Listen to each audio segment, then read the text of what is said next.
Hello বন্ধুরা, আজকে আমি সকালে সুন্দর একটা ব্রেকফাস্ট বানিয়ে দেখাবো। তার জন্য আমাদের নিয়ে নিতে হবে চিড়ে। চিড়ে তো অনেক রকমের পাওয়া যায়। আমরা যে চিড়েটা দিয়ে বানাবো চলুন সেটা দেখে নিই।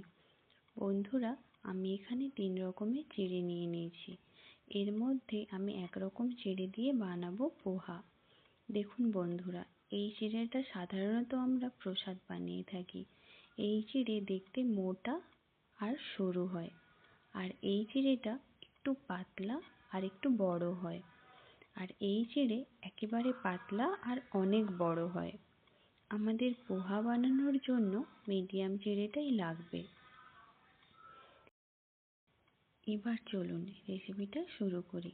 আমি একটা কাপ নিয়ে নিয়েছি। আমি এখানে দুজনের জন্য পোহা বানাবো, তাই এই কাপের 1.5 কাপ আমি চিড়ে নিয়ে নেব। চিড়েটা 3 থেকে 4 বার ভালো করে জল দিয়ে ধুয়ে নেব। জল ঝরিয়ে নিয়েছি। এই রামে এক্সট্রা জল নেই, আর চিড়ের গায়ে যে জলটা লেগে থাকবে সেই জলটা চিড়ে শুষে নিয়ে চিড়েটা ফুলে যাবে, তাই চিড়ে ভিজিয়ে রাখারও প্রয়োজন নেই। এবার আমি একটা প্যান নিয়ে নেব। প্যান গরম হয়ে গেলে 3 থেকে 4 চামচ সাদা তেল নিয়ে নেব। তেল গরম হয়ে গেলে 1/2 চামচ রাই বা কালো সর্ষা নিয়ে একটু ভেজে নেব। সর্ষা ভাজা হয়ে গেলে 1 মুঠো বাদাম নিয়ে নেব। বাদামটা দিয়ে আমি 2 থেকে 3 মিনিট ভেজে নেব। বাদাম ভাজা হয়ে গেলে একটা বড় সাইজের পেঁয়াজ দিয়ে দেব। পেঁয়াজটা আমি 2 থেকে 3 মিনিট ভেজে নিয়ে 7 থেকে 8টা কারি পাতা দিয়ে দেব।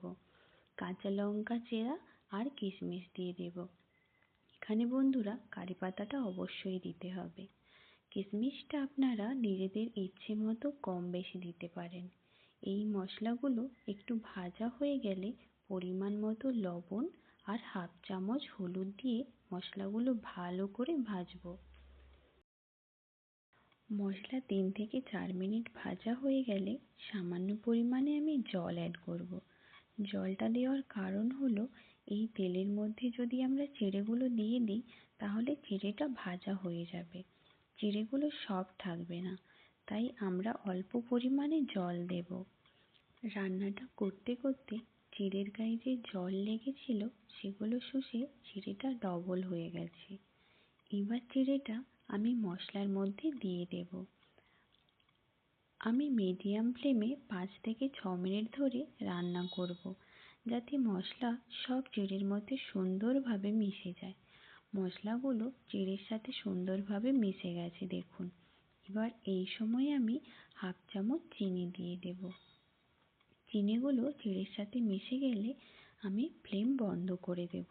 এবার একটা পাতিলেবুর 8 ভাগের 1 ভাগ লেবুর রস দিয়ে দেব। লেবুর রস দিয়ে আবারও ভালো করে নেড়ে চেড়ে মিশিয়ে নেব। রান্নাটা আমার এখানে কমপ্লিট হয়ে গেছে। এবার আমি এটা সার্ভ করব। যদি রেসিপিটা আপনাদের ভালো লাগে তাহলে অবশ্যই বাড়িতে একবার বানাবেন। আর লাইক আর সাবস্ক্রাইব করতে ভুলবেন না।